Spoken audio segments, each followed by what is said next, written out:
Ímyndaðu þér rólegt síðdegi sem skyndilega brýst út í glundroða. Ökumenn hverfa úr bílum sínum í miðri umferð. Flugmaður hverfur úr flugstjórnarklefanum í 30.000 feta hæð. Fjölskyldur finna tóm föt þar sem ástvinir stóðu einu sinni.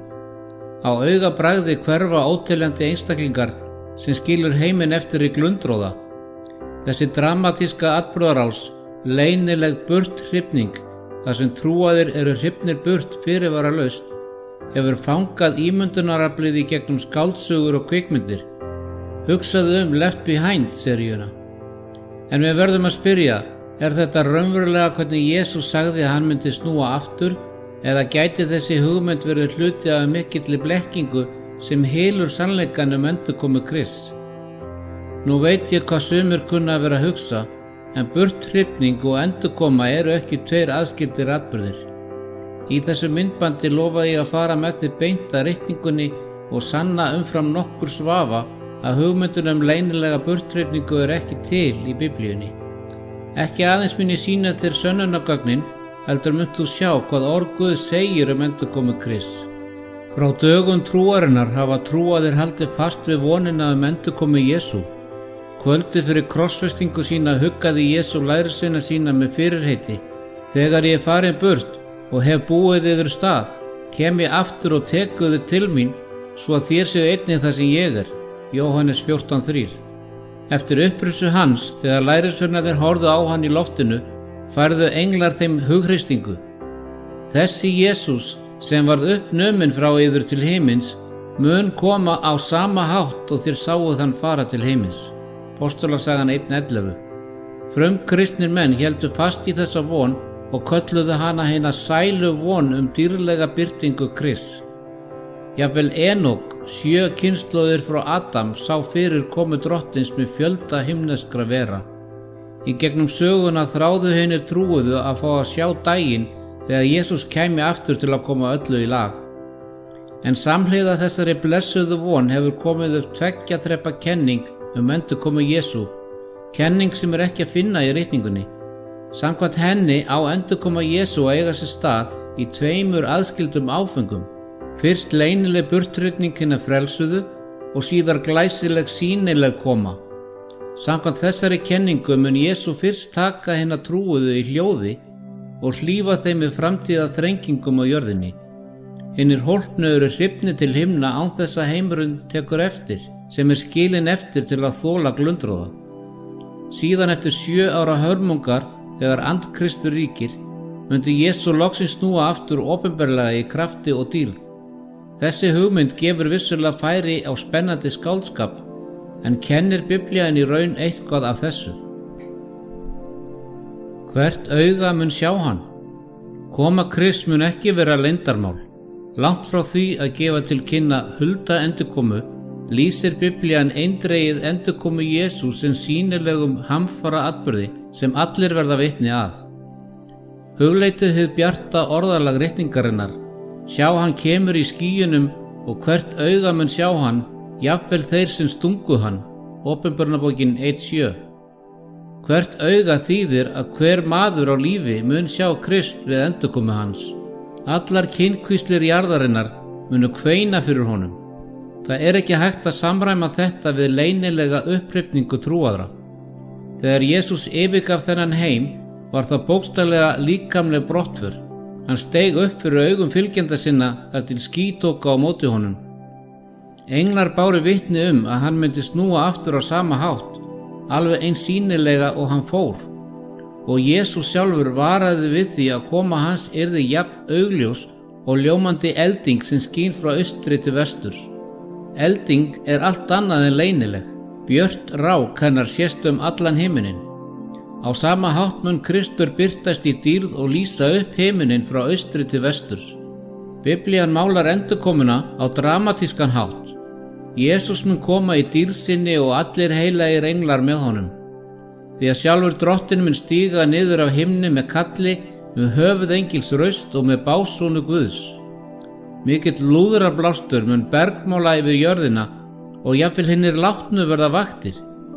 Þeir sem dánir eru í trú á Krist munu fyrstu brísa, 1. Þessalónikubréf 4:16. Geturðu ímyndað þér grafirnar opnast og allir sem dáið hafa í trú á Krist frá öllum tímum rísa upp í nýju lífi. Síðan munu við sem eftir lifum verða ásamt þeim hrifnir burt í skýjunum til fundar við Drottin í loftinu. 1. Þessalónikubréf 4:17. Já, það verður burthrifning af fólki Guðs, en það mun eiga sér stað í glæsilegum sýnileika við opinbera endurkomu Krists, ekki sem ósýnilegur atburður. Sjáðu fyrir þér þetta stórkostlega atriði. Himinin klofnar með geislandi birtu, englalúðrar hljómar og hávær köll. Jesús, konungur konungana, birtist á hvítum hesti sem leiðtogi her himinsins. Augu hans loga eins og eldur og á höfði hans eru margar kórónur. Jörðin titrar, eyjar og fjöll færast úr stað. Trúaðir gleðjast yfir frelsun sinni, en þeir sem hafa staðið gegn Guði eru slegnir skelfingu. Opinberunarbókin lýsir örvæntingu þeirra sem glatast, og konungar jarðarinnar og höfðingjarnir og herforingjarnir og auðmennirnir, mektarmennirnir og hver þræll og þegn fólu sig í hellum og hömrum fjalla, og þeir segja við fjöllin og hamrana: hrynjið yfir oss og felið oss fyrir ásjónu hans sem í hásætinu situr og fyrir reiði lambsins. Opinberunarbókin 6:15-16. Slík alhliða viðbrögð, gleði annars vegar og ótti hins vegar, sýna að allir eru meðvitaðir komu Jesú. Það er allt annað en leynileg upphrifning. Sannarlega fullvissa ritningin okkur ítrekað að endurkoma Jesú verður hávær, dýrleg og sýnileg. Eins og elding sinn leiftrar frá austri til vesturs, svo mun verða koma mannsonarins. Matteusarguðspjall 24:27. Og hann mun senda út engla sína með hvellum lúðri og þeir munu safna hans útvöldu úr áttunum fjórum himins skauta milli. Matteus 24:31. Það er engin vísbending hljóðláta burthrifningu hinna réttlátu á meðan lífið heldur áfram með eðlilegum hætti fyrir alla aðra. Þegar Jesús kemur munu allar kynkvíslir jarðarinnar hefja kveinstafi og hvert kné beygja sig og sérhver tunga játa Guði föður til dýrðar: Jesús Kristur er Drottinn. Filippibréfið 2:10 og 11. Ekki er hægt að leyna slíkum stóru viðburði, svo við spyrjum: gæti svona hrífandi atburður sem hristir heimsbyggðina verið leyndamál? Svar Biblíunnar er afdráttarlaust nei. Endurkoma Krists mun vekja athygli alls heimsins. Hvert auga mun sjá hann. Allar kenningar að Jesús muni koma óséður eins og þjófur sem stelur dýrmætum skartgripum án þess að nokkur taki eftir því, er ekki í samræmi við skýran vitnisburð ritningarinnar. Sem þjófur á nóttu, óvænt tímasetning, ekki ósýnilegur atburður. Kannski hefur þið heyrt að Jesús muni koma sem þjófur á nóttu. Oft er vitnað í þessa setningu til að verja leynilega burthrifningu. Enda laumast þjófar inn hljóðlega, ekki satt. En við skulum skoða nánar hvað Biblía segir í raun og veru. Pétur postuli skrifaði: en dagur Drottins mun koma sem þjófur, og þá munu himnarnir með miklum gný líða undir lok, frumefnin sundur leysast í brennandi hita og jörðin og þau verk sem á henni eru uppbrenna. Síðara Pétursbréf 3:10. Náðurðu því? Sama vers sem segir að Kristur kemur eins og þjófur segir líka að frumefnin sundur leysast í brennandi hita. Það er varla hljóðlaust. Augljóslega þjófur á nóttunni lýsir hversu óvænt hann kemur og undrun fólks þegar hann birtist, ekki sýnileika hans. Þegar Jesús kemur sem þjófur þýðir það að hann kemur óvænt fyrir þá sem ekki eru tilbúnir. Ekki að hann tipli á tánum án þess að nokkur viti af því. Páll postuli gerir þetta skýrt: en þér, bræður, eruð ekki í myrkri svo að dagurinn geti komið yfir yður sem þjófur. Síðara Þessalónikubréf 5:4.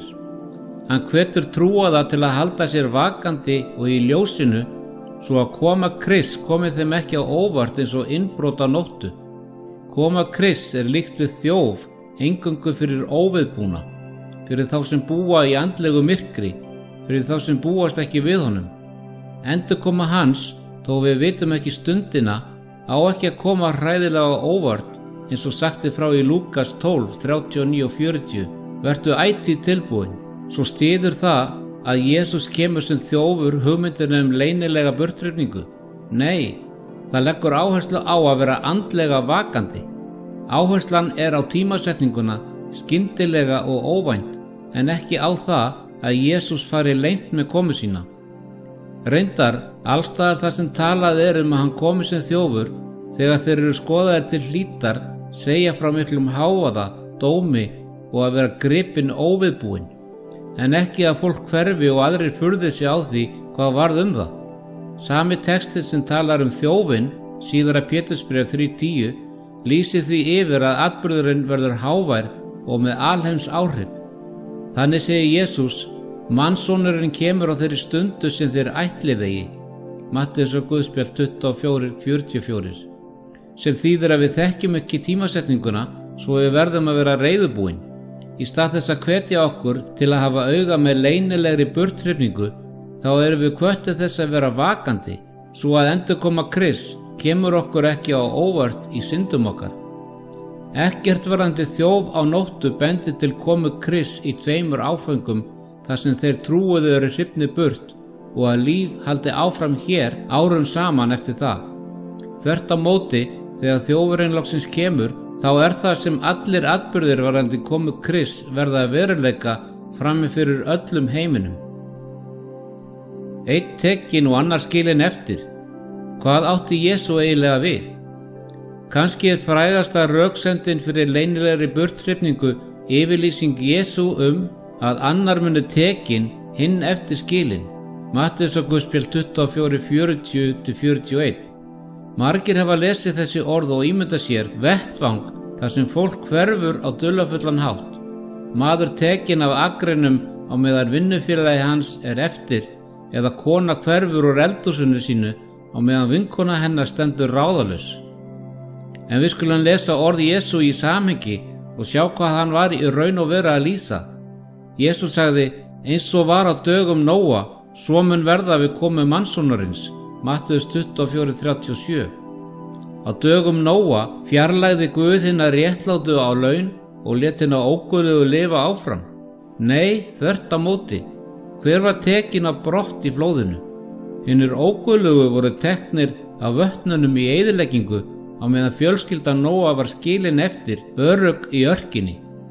Jesús heldur áfram, þeir vissu ekki fyrr en flóðið kom og hreif þá alla burt. Eins verður við komu Mannssonarins. Matteus 24:39.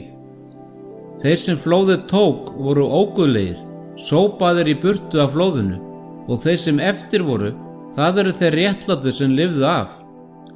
Svo þegar Jesús segir, einn skal tekinn og hinn skilinn eftir, þá er hann ekki að lýsa atburðarás þar sem hinir réttlátu hverfa og hinir óguðlegu verða eftir á jörðinni. Hann notar líkingu. Við komu hans munu sumir verða dómi Guðs að bráð og aðrir verða eftir á lífi, hlíft fyrir miskunn Guðs. Reynda vildu lærisveinarnir fá það á hreint, hvert þessir fara sem eru teknir. Lúkas segir frá, þeir spurðu hann þá, hvar herra? En hann sagði við þá, þar munu ernirnir safnast sem hræið er. Lúkas 17:37. Með öðrum orðum, þar sem þú finnur hrægamanna. Þeir safnast þar sem eru lík. Grafísk mynd sem gefur til kynna dauða, ekki burthrifningu. Þeim teknu er líkt við hræ sem skilin eru eftir fyrir hræætur. Þetta samræmist fullkomlega Matteus og Guðspjalli 24. Þeir sem voru teknir í burtu eru hinir vantrúuðu, hrifnir í burt í eyðileggingu, rétt eins og á dögum Nóa. Síðan munum við sem eftir lifum verða ásamt þeim hrifnir burt í skýjunum til fundar við Drottin í loftinu. Fyrra Þessalónikubréf 4:17. Þeir erfa eilíft líf og munu byggja ríkið. Jesú bað ekki í Jóhannesi 17:15 að fylgjendur hans yrðu teknir úr heiminum til að komast undan þrengingum, heldur að Guð varðveitti þá í gegnum það. Við endurkomuna verða þeir sem frelsast vissulega hrifnir upp, en á sömu stundu eru hinir glötuðu teknir burt í uppskjöru dómsins. síðara Þessalónikubréf 2:8. Það er ekkert sem bendir til þess að lífið haldi áfram á jörðinni eftir þann atburð, þar sem einn hópurinn íhugar hvarf hins í Mattheus 24. Allt gerist á sama degi drottins. Einn er tekinn, deyr og annar skilinn eftir, bjargað á lífi þegar Kristur kemur aftur. Það er ekkert leyndamál við þetta. Báðir hópar vita hvað er að gerast þegar það gerist. Hugsa þetta svona. Segjum svo að hrikalegt flóð hafi skollið á bæinn þinn. Þeir sem voru teknir af flóðinu myndu vera þeir sem fórust á hörmulegan hátt, og þeir sem voru skildir eftir yrðu þeir sem lifðu af, sem halda lífi þegar vatnið hjaðnar. Í Nóaflóðinu var Nói ekki hrifinn út úr heiminum. Hann var varðveittur í gegnum kreppuna í örkinni. Sömuleiðis við komu Jesú eru hinnu frelsuðu ekki skildir eftir á jörðinni. Þeir eru skildir eftir í þeim skilningi að vera forðað frá glötun, og síðan tekur Guð þá með sér í sama opinbera viðburði. Aðal atriðið er að Jesús var að hvetja fólk til að vera tilbúið með því að nota þessar skæru andstæður. Vakið því, sagði hann, þér vitið eigi hvaða dag drottinn yðar kemur. Mattheus 24:42. Hann var ekki að gefa upp tímatöflu yfir tvo aðskilda hópa með ár á milli örlaga þeirra. Hann varaði við því að þegar hann birtist, þá verður skyndilegur aðskilnaður milli þeirra sem eru undirbúnir og hinna sem ekki hafa undirbúið sig. Einn hólpinn, annar glataður. Engin önnur tækifæri eftir það augnablik. Engin önnur tækifæri eftir að Jesús kemur. Hættulegu þáttur varðandi leynilega burthrifningukenninguna er svo hugmynd að þeir sem eftir eru fái annað tækifæri eftir burthrifninguna.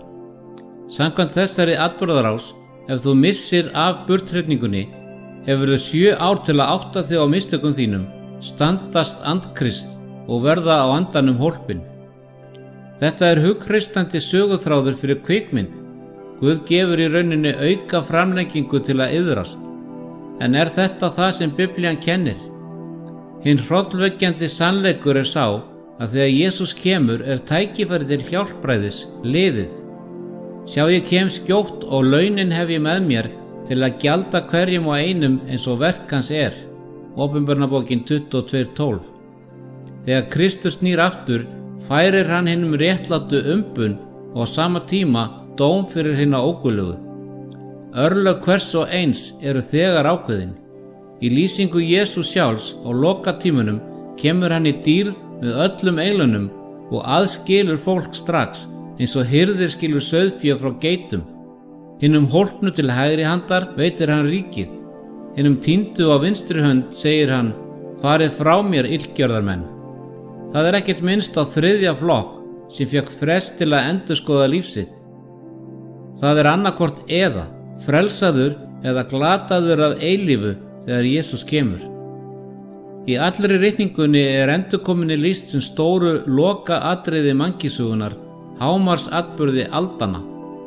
Það myndi grafa undan öllum þessum viðvörunum ef eftir að Jesús hefur safnað sínum útvöldu myndi heimurinn halda áfram í nokkur ár í viðbót og gefa fólki færi á að endurskoða afstöðu sína. Reyndar sagði Jesú þennan tíma, hinn rangláti haldi áfram að fremja ranglæti og hinn sörgi sig áfram og hinn réttláti stundi áfram réttlæti og hinn heilagi helgist áfram. Opinberunarbókin 22:11. Yfirlýsing að þegar Jesú birtist hafi sérhver sál tekið ákvörðun sína. Hugmyndin 7 ára framlengingu á tíma þrengingar er ekki að finna í Biblíunni. Þetta er mannleg kenning sem gæti orðið til þess að sumir fresta ákvörðun sinni að fylgja Kristi. Þannig er þetta sannarlega banvæn blekking. Manstu dæmisögu Jesú 10 meyjar. Þegar brúðguminn sem táknar Krist kom loks á miðnætti, gengu þær sem voru tilbúnar inn með honum og dyrunum var lokað. Það er óvitrur sem komi seint, fundu hurðina lokaða. Mattheus 25:1-12. Jesús segir að lokum, vakið því, þér vitið ekki daginn né stundina. Mattheus 25:13. Með öðrum orðum, vertu viðbúin núna. Það er ekkert annað tækifæri síðar. Biblían styður heldur ekki 7 ára tímaramma þrenginga eftir leynilega upphrifningu. Reyndar aldrei minnst á 7 ára þrengingu. Sú hugmynd kemur frá sérstakri túlkun á spádómi Daníels 70 vikum Daníels 9 sem sumir hafa reynt að heimfara á endatíma, en í biblíulegu samhengi rættist sá spádómur í þjónustu Krists og þegar fagnaðarerindi fór til heiðingjana. Það ekki enn framtíðar 7 ára stjórn andkrist eftir að Kristur farinn. Ritningin leggur einfaldlega ekki fram atburðarás burthrifningu og síðan 7 ár fram til endurkomu. Í staðinn varar hún við þrengingatíma áður en Jesús kemur, Daniel 12:1, en aldrei að þrengingin endist nákvæmlega í 7 ár, né að fólk fái annað tækifæri meðan á henni stendur. Reyndar sagði Jesús að þessi þrengingatími yrði styttur vegna hinna útvöldu, Mattheus 24:22. Hvers vegna þyrfti hann að stytta þá þrengingu ef hinnir útvöldu væri ekki einu sinni til staðar? Þetta gefur til kynna að fólk Guðs verði til staðar á jörðinni í lokakreppunni og vegna þeirra takmarkar Guð lengd hennar. Henni réttlátu ekki teknir út fyrir þrenginguna, en Guð mun fyrir kraftaverk varveita þá í gegnum það og frelsa þá við komu Krists. Þetta leiðir okkur að öðru mikilvægu atriði. Varveiti gegnum þrengingar. Fólk Guðs í þrengingunni miklu. Ein helsta ástæða þess að fólki finnst leynileg burthrifning aðlaðandi vonin að komast undan erfiðleikum. Það hughristandi að hugsa til þess að trúaðir getur forðast þrúandi stjórnartíð hins illa í lok tímans, en Biblían sýnir óbreytt mynstur.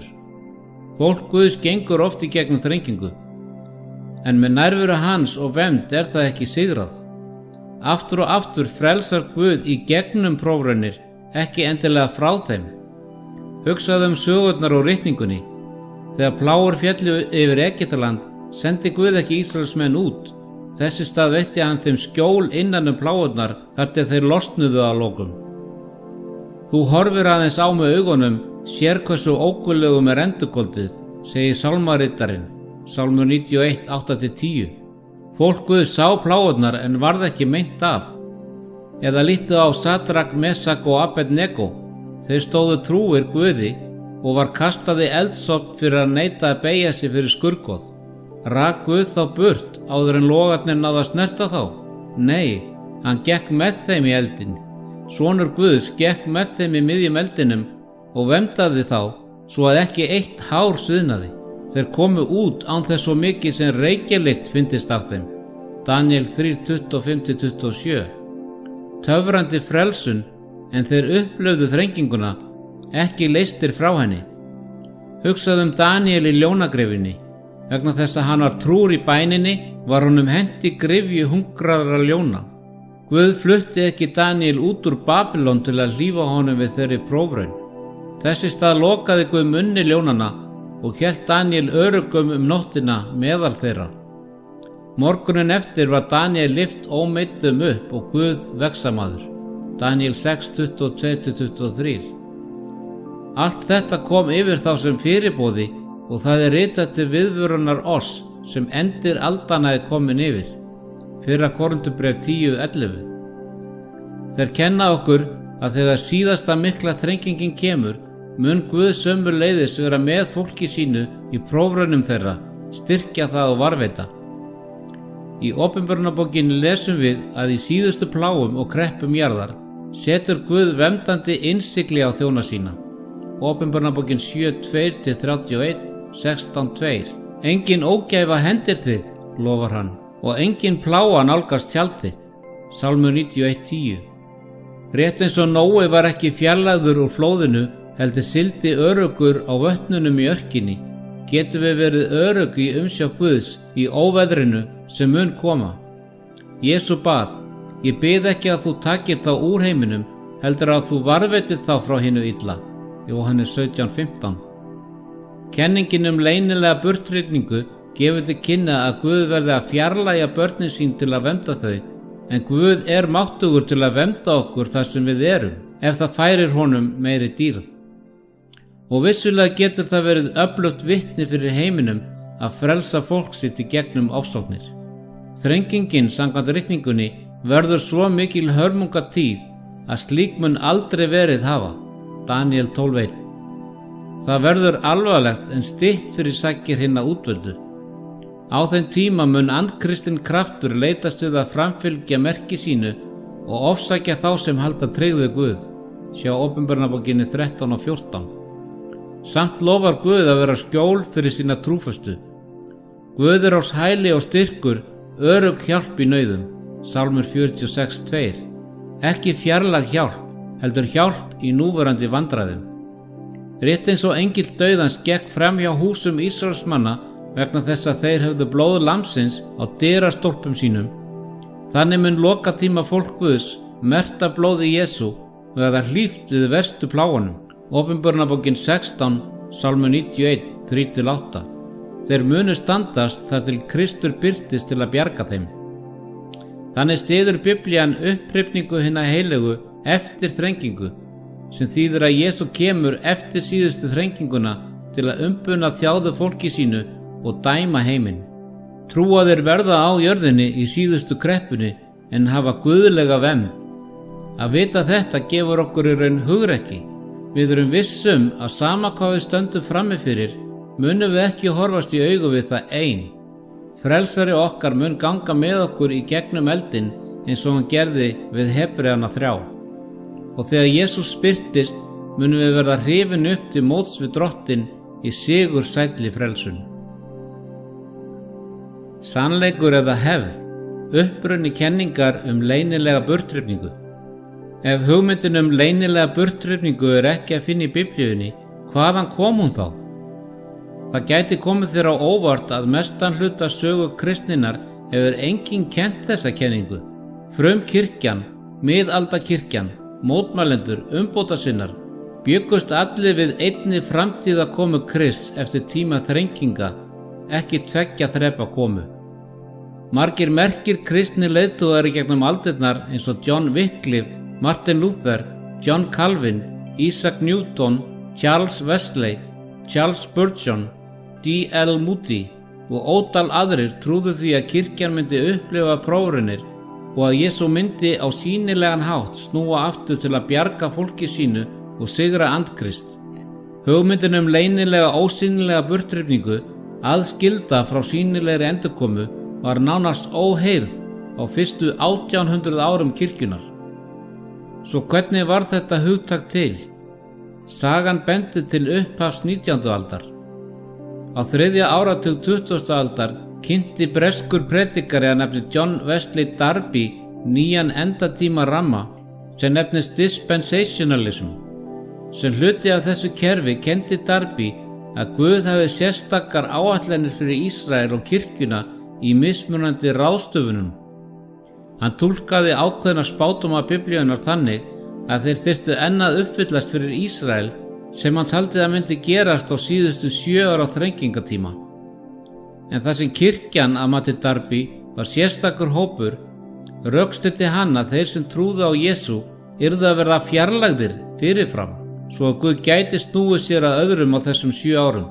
Þannig lagði Darby til sérstaka endurkomu Krists fyrir kirkju sína leynilega og síðan koma aftur með kirkjuna með sér sem skipti endurkomu Krists í meginatriðum með 2 atburði. Þessi hugmynd fékk skriðþunga þegar Cyrus III Scofield felldi hana inn í skýringar hinnar vinsælu Scofield-biblíu sem fyrst var gefin út 1909. Scofield-biblían var mikið lesin, sérstaklega í bandarískum kirkjum, og hún kynnti hugmyndir Darbys burthrifningu fyrir þrengingatíman fyrir breiðum hópi lesenda. Með tímanum var þessi kenning algeng í mörgum evangelískum kirkjum, jafnvel að því marki að skapa slíka hugmyndaríka atburðarás sem við lýstum áðan. Þetta í raun tiltölulega ný guðfræði innan við 2 alda gömul, þó hún sé oft kennd sem sannleikur fagnaðarins í dag. Athyglisvert að sumir sagnfræðingar rekja rætur 2 þrepa endurkomu hugmyndarinnar enn lengra aftur til gagns siðbótartímans á 16. og 17. öld, þegar umbótasinnaðir mótmælendur voru að bera kennsl á páfakerfið sem hinn andkristna mátt spádómanna, settu ákveðnir kaþólskir guðfræðingar fram aðra túlkanir. Luis del Sazar ýtti undir fortíðar uppfyllingu, preterisma, og Francisco Ribera á eftir Manuel Lacunza kynnti hugmyndina framtíðar uppfyllingu sem bentu til þess að andkristur væri einn einstaklingur í framtíðinni. Þessar hugmyndir, þótt þær hafi ekki beinlínis verið þær sömu og hugmyndir Darby, sáðu fræjum fram úr stefnulegra endatíma atburðarásar sem síðar menn eins og Darby víkkuð út. Reyndar Lacunza, jesúíti sem skrifaði undir dulnefni, velti upp hugmyndinu 45 daga eða svo. Leynilega komu Krists áður en sú síðari kæmi, hugmynd sem gæti hafa haft áhrif á verðandi kenningu leynilega burthrifningu. Hvað sem því líður ljóst að kenningin leynilega burthrifningu var ekki hluti af upprunalegri trú mótmælenda. Það var kynnt síðar, þvert á skilning fyrstu umbótasinnunum og biblíufræðinga, en burt sé frá því hver kenndi hvað í sögunni. Endanleg prófraun hverskins kenninga ritningin. Við höfum þegar séð að vitnisburður biblíunnar samkvæmur sjálfum sér. Endurkoma Krists stakur, dýrlegur, alþjóðlegur viðburður. Það engin skýr biblíulegur grundvöllur fyrir því að setja inn margra ára bil á milli mismunandi stig endurkoma hans. Reynda varaði Páll postuli trúaða sérstaklega við að láta ekki blekkjast af neinum sem gaf í skyn að dagur Krists væri kominn eða myndi koma leynilega fyrir ákveðna aðra atburði. Hann skrifaði: látið engan villa yður á nokkurn hátt, því að ekki kemur dagurinn nema fráhvarfið komi fyrst og maður syndarinnar birtist. Síðara Þessalónikubréf 2:3. Í sama kafla segir hann: honum mun Drottinn Jesú tortíma með anda munns síns og að engu gjöra þegar hann birtist við endurkomu sína. Síðara Þessalónikubréf 2:8. Þetta setur augljóslega opinberun andkrists og þrenginguna miklu fyrr og endar við sýnilega komu Krists, ekki eftir leynilega burthrifningu kirkjunar. Röðin ósamrýmanleg tímalínu leynilegrar burthrifningu. Páll biður meira að segja kirkjunum að verða ekki fljótt að komast í uppnám eins og dagur Drottins væri þegar fyrir höndum. Síðara Þessalónikubréf 2:1-2. Við getum næstum skynjað áhyggjur hans bergmála niður til okkar tíma. Ekki láta neitt blekkja þig. Jesús kemur ekki hljóðlega löngu fyrir síðustu atburðina. Kærleiksrík viðvörun og blessa boð. Af hverju skiptir þetta öllu máli? Það virkilega svo mikil blekking að halda að Jesú geti hrifsað hina trúuðu á leynilegan hátt? Hugleitu þetta. Ef fólk býst við að leynileg burthrifning muni hrifsa þau í burtu, þá hætta á að mikilvægir atburðir varðandi lokatímana fari framhjá þeim. Einhver geti hugsað með sér: ég þarf ekki að hafa áhyggjur ef lokakreppan kemur. Ég verð þá farin burt. Slíkt falskt öryggi gæti verið andlega banvænt. Þegar þrengingin kemur og þeir finna sig enn á jörðinni, gæti trú þeirra hrakað, eða það sem verra sumir getur fresta því að undirbúa hjörtu sín og halda að þeir fái annað tækifæri í þrengingunni. En eins og við höfum séð, þegar Kristur birtist, þá engin önnur tækifæri. Á hagkvæmri tíð bænheyrði ég þig og á hjálpraði stigi hjálpaði ég þér. 2. Korinthubréf 6:2. Blekkingin lúmsk en alvarleg. Það dregur úr mikilvægi þess að fylgjast með og vera tilbúin og dregur úr köllun Jesú: verið þér og viðbúnir. Matteusarguðspjall 24:44. Þar að auki dregur hinn leynilega burthrifning kenningin úr tign endurkomu Krists. Jesús þjáðist opinberlega frammi fyrir heiminum, krossfestur, opinberlega hafnað, og þegar hann kemur aftur mun það vera í krafti og mikilli dýrð og mun sýna opinberlega fórn hans og mikileik frammi fyrir allri sköpuninni. Eins og einn rithöfundur spurði réttilega: eftir allt sem Jesú þoldi fyrir okkur, þá ekki betra að í stað þess að snúa aftur til jarðar leynilega, að hann komi sigri hrósandi við lúðra hljóm fyrir augum allra dauðlegra manna? Að sjálfsögðu verður hápunktur aldanna sýning á sigri Guðs og kærleika, ekki leynilegur og falinn atburður. Allur alheimurinn mun verða vitni að því augnabliki þegar Jesús safnar saman vinum sínum og rekur hina illu á brott. Biblían segir, til þess að fyrir nafni Jesús skuli hvert hné beygja sig á himni, jörðu og undir jörðu og sérhver tunga játa Guði föður til dýrðar, Jesús Kristur er drottinn. Filippibréfið 2:10-11. Satan, blekkingameistarinn mikli, myndi gjarnan vilja hylja þá stund, en getur það ekki. Koma Krists mun opinbera sannleikann öllum með afgerandi hætti, með því að fletta ofan af þessari miklu blekkingu, leynilegar burthrifningar, er Guð ekki að reyna að taka frá okkur vonina. Hann er að reyna að fylla okkur sannri von og raunhæfum væntingum. Jesú vill ekki að við séum blekkt. Hann elskar okkur nógu mikið til að segja okkur berum orðum hvers við eigum að búast við og hann varar okkur við svo við getum staðið staðföst. Nú hef ég sagt yður það áður en það verður, sagði Jesú, svo að þér trúið þegar það gerist. Jóhannes 14:29. Að vita sannleikann endurkomu hans vekur okkur til undirbúnings og kemur í veg fyrir að trú okkar bifist af atburðum sem eru að þróast. Svo hvað ættum við að gera við þennan skilning? Ráð Biblíunnar eru einföld og einlæg. Vakið, biðjið og verið tilbúin. Jesús sagði, verið þér og viðbúnir, því mannssonurinn kemur á þeirri stundu sem þér ætlið eigi. Matteusarguðspjall 24:44. Að vera tilbúin þýðir að vera trúr Kristi dag frá degi, treysta honum, hlýða orðið hans og eiga von. Það þýðir að hafa olíu á lömpum okkar eins og hyggnumeyjarnar, viðhalda lifandi sambandi við heilagan anda. Það þýðir að við bíðum ekki eftir framtíðartáknum eða öðru tækifæri.